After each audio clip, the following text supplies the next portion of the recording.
Yo, saya Ale, dan ini Bicara Saham. Kali ini kita akan membahas suatu saham yang tahun lalu mendatangkan cuan berlipat, dan menurut CNBC Indonesia, saham ini menjadi salah satu top gainer di tahun 2020. Pada awal tahun, saham ini hanya berharga Rp1.090 per lembar. Sempat turun ke Rp905 per lembar saham pada saat market crash di bulan Maret, tetapi pada saat ini sudah kembali perkasa dan sempat menyentuh harga Rp2.770 per lembar saham. Peningkatan drastis dari saham ini terjadi pada akhir bulan Desember. Lalu, bagaimana kondisi fundamental dari perusahaan ini? Yuk kita pelajari.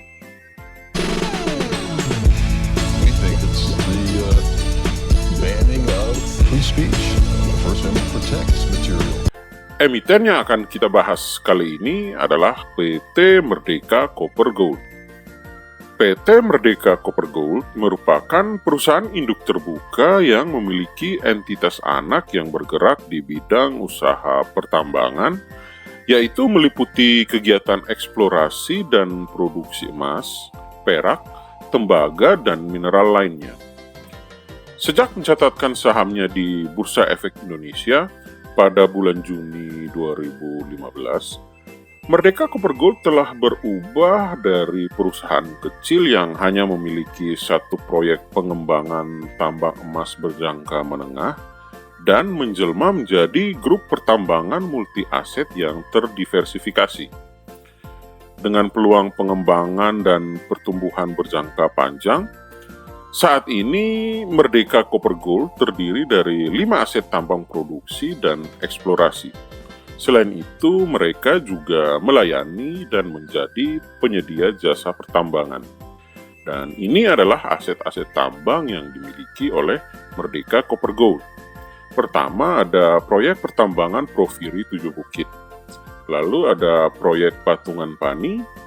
Kemudian ada proyek acid iron mineral di Wetar. Kemudian produksi emas tambang 7 Bukit. Lalu produksi tembaga tambang Wetar, dan yang terakhir perusahaan jasa pertambangan Merdeka. Mari kita lihat jumlah aset yang dimiliki oleh Merdeka Copper Gold. Dari data yang telah dikumpulkan oleh tim riset Ale Bicara, aset dari Merdeka Copper Gold adalah sebesar Rp13,4 triliun per laporan keuangan kuartal kedua tahun 2020, yang terdiri atas Rp7,9 triliun ekuitas dan Rp5,5 triliun liabilitas. Aset ini bertambah Rp241 miliar jika kita bandingkan dengan jumlah aset pada laporan keuangan kuartal keempat tahun 2019. Peningkatan aset ini disebabkan oleh meningkatnya ekuitas sebesar Rp630 miliar dan turunnya liabilitas sebesar Rp388 miliar. Yang menyebabkan bertambahnya ekuitas dari Merdeka Copper Gold adalah karena meningkatnya kerugian pada cadangan lindung nilai arus kas dari 7,3 juta US dollar ke 9,3 juta US dollar. Lalu terjadi penurunan nilai komponen ekuitas lainnya dari 27 juta US dollar di kuartal keempat tahun 2019 ke 19,5 juta US dollar di kuartal kedua tahun 2020 ini. Serta meningkatnya nilai saldo laba yang belum dicadangkan, yang pada kuartal keempat tahun 2019 nilainya adalah 151 juta US dollar, dan pada kuartal kedua tahun 2020 ini nilainya bertambah menjadi 189,2 juta US dollar. Total peningkatan ekuitas adalah 29,5 juta US dollar. Sedangkan item liabilitas terbesar yang dimiliki oleh Merdeka Copper Gold adalah liabilitas jangka pendek berupa pinjaman bank sebesar 142,7 juta US dollar. Utang ini meningkat karena pada kuartal keempat tahun 2019 jumlahnya hanya 136,6 juta US dollar. Peningkatan jumlah utang ini adalah sebesar 6 juta US dollar. Pinjaman bank ini terdiri atas pinjaman fasilitas 100 juta US dollar yang ditandatangani pada tanggal 28 Maret tahun 2019 dan jatuh tempo pada tanggal 28 September tahun 2020. Yang kedua ada perjanjian fasilitas sebesar 200 juta US dollar yang disetujui pada tanggal 19 Oktober tahun 2018 dan akan jatuh tempo pada tanggal 31 Maret tahun 2022. Kemudian untuk hutang jangka panjangnya, jenis liabilitas terbesar dari Merdeka Copper Gold juga merupakan pinjaman bank dengan jumlah 74,2 juta US dollar. Jumlah liabilitas ini telah berkurang 24,1 juta US dollar jika dibandingkan dengan kuartal keempat tahun 2019, yang mana jumlah totalnya adalah 98,4 juta US dollar.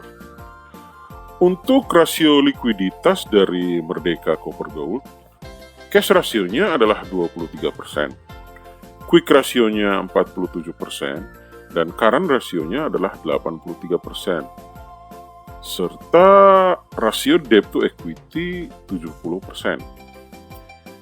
Ini artinya jumlah kas yang dimiliki oleh Merdeka Copper Gold tidak cukup memadai dan aset lancarnya pun belum dapat melunasi seluruh utang jangka pendek yang menjadi tanggung jawab dari perusahaan. Tapi jika kita berbicara mengenai seluruh hutang yang dimiliki, tidak perlu dikhawatirkan karena jumlah hutang dari Merdeka Copper Gold masih tergolong kecil, yang mana hanya 70% dari total ekuitas perusahaan. Persentasi jumlah debt to equity ratio ini juga lebih kecil jika kita bandingkan dengan persentasi rata-rata debt to equity ratio Merdeka Copper Gold dalam 7 tahun terakhir, yang mana adalah 138%. Revenue dari Merdeka Copper Gold pada tahun 2019 adalah 402 juta US dollar, yang terdiri dari penjualan emas, perak, dan tembaga sebesar 401 juta US dollar dan penjualan lain-lain sebesar 895 ribu US dollar. Sedangkan untuk kuartal kedua di tahun 2020, revenue yang telah dikumpulkan oleh Merdeka Copper Gold adalah sejumlah 198,8 juta US dollar. Revenue ini meningkat 7 juta US dollar jika kita bandingkan dengan revenue pada kuartal kedua tahun 2019 yang mana hanya sebesar 191,7 juta US dollar. Dan revenue itu terbagi atas penjualan emas, perak, dan tembaga yang meningkat dari 191,4 juta US dollar ke 198 juta US dollar dan penjualan lain-lain yang juga meningkat dari 361 ribu US dollar ke 724 ribu US dollar.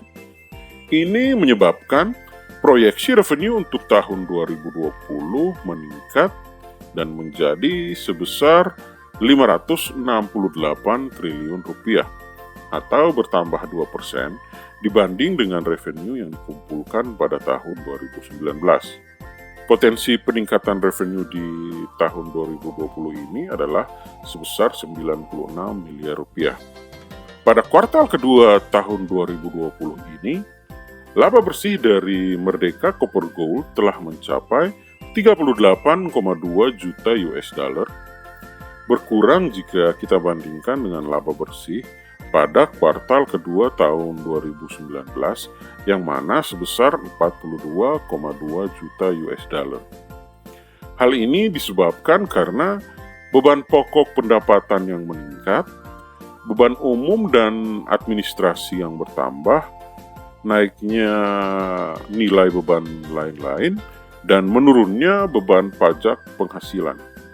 Oleh karena itu, maka proyeksi laba bersih dari Merdeka Copper Gold untuk tahun 2020 ini adalah sebesar 1 triliun rupiah. Proyeksi laba bersih ini meningkat 109 miliar rupiah dibanding laba bersih pada tahun 2019. Untuk value dari Merdeka Copper Gold per akhir kuartal kedua tahun 2020, ekuitasnya adalah 7,9 triliun rupiah. Harga sahamnya Rp1.365 per lembar saham. Nilai buku atau book value adalah Rp361 per lembar saham. Nilai price to book value adalah 3,78. Dengan nilai laba per saham sebesar Rp50, maka nilai price to earning ratio adalah 27,3. Besaran laba per saham tadi menghasilkan net profit margin 19%, return on equity 13%, dan return on asset 8%. Berbicara mengenai dividen, kita belum bisa berharap banyak pada Merdeka Copper Gold, karena selain baru saja IPO, Merdeka Copper Gold adalah perusahaan yang baru dibentuk dan masih membutuhkan banyak biaya untuk berkembang dan ekspansi. Kesimpulan, pertama, aset dari Merdeka Copper Gold terus bertumbuh sejak tahun 2014 dan perusahaan ini berhasil membuat ekuitas menjadi dasar utama dari aset yang dimiliki. Kedua, proyeksi revenue di tahun ini bertambah 2%. Kita berharap manajemen dari Merdeka Copper Gold bisa berusaha lebih baik dan lebih keras agar revenue di tahun ini bisa meningkat lebih signifikan daripada yang telah kita proyeksikan. Ketiga, proyeksi laba bersih di tahun 2020 meningkat 109 miliar rupiah dibanding laba bersih di tahun 2019. Walaupun begitu, kinerja perusahaan per kuartal kedua masih lebih buruk year on year daripada kinerja perusahaan pada tahun 2019. Diharapkan agar manajemen perusahaan bisa mencari alternatif agar laba bersih dari perusahaan bisa mencapai nilai yang telah kita proyeksikan. Keempat, utang dari Merdeka Copper Gold tidak terlalu tinggi, hanya 70% dari total ekuitas yang dimiliki. Tetapi, yang perlu diperhatikan adalah cadangan kas yang dimiliki oleh Merdeka Copper Gold yang hanya tersedia 23% dibanding dengan total hutang jangka pendek yang menjadi tanggungan perusahaan. Kelima, investasi ke Merdeka Copper Gold saat ini bisa dilakukan setelah dilakukan evaluasi yang mendalam. Karena walaupun net profitnya menjanjikan, tetapi baru berjalan 4 tahun sehingga belum teruji. Ditambah lagi dengan perusahaan yang belum membagi dividen karena masih fokus pada pengembangan dan ekspansi. Walaupun demikian, dengan tren harga sahamnya yang sedang meningkat, maka CEO yang ingin trading jangka pendek bisa saja menggunakan kesempatan ini. Keenam, untuk harga dari Merdeka Copper Gold sudah tergolong over value dengan price book value 3,7 dan price earning ratio 27,3 jika dibandingkan dengan PT Aneka Tambang yang satu sektor dengan Merdeka Copper Gold di sektor pertambangan. PT Aneka Tambang memiliki price book value 0,9 dan price earning ratio 15,2. Mana yang lebih menarik? Silahkan CEO membandingkan berdasarkan data yang ada di sini. Pendapat saya, PT Merdeka Copper Gold adalah perusahaan yang oke, dan tim riset dari Ale Bicara memberi rating untuk PT Merdeka Copper Gold B. CEO, Demikianlah review singkat dari PT Merdeka Copper Gold. Review ini bertujuan memberi pertimbangan dalam melakukan investasi. Silahkan like, share, dan subscribe untuk selalu mendapatkan update review saham lainnya. See you semua, kita ketemu lagi di video selanjutnya. We think it's the banning of free speech. The First Amendment protects material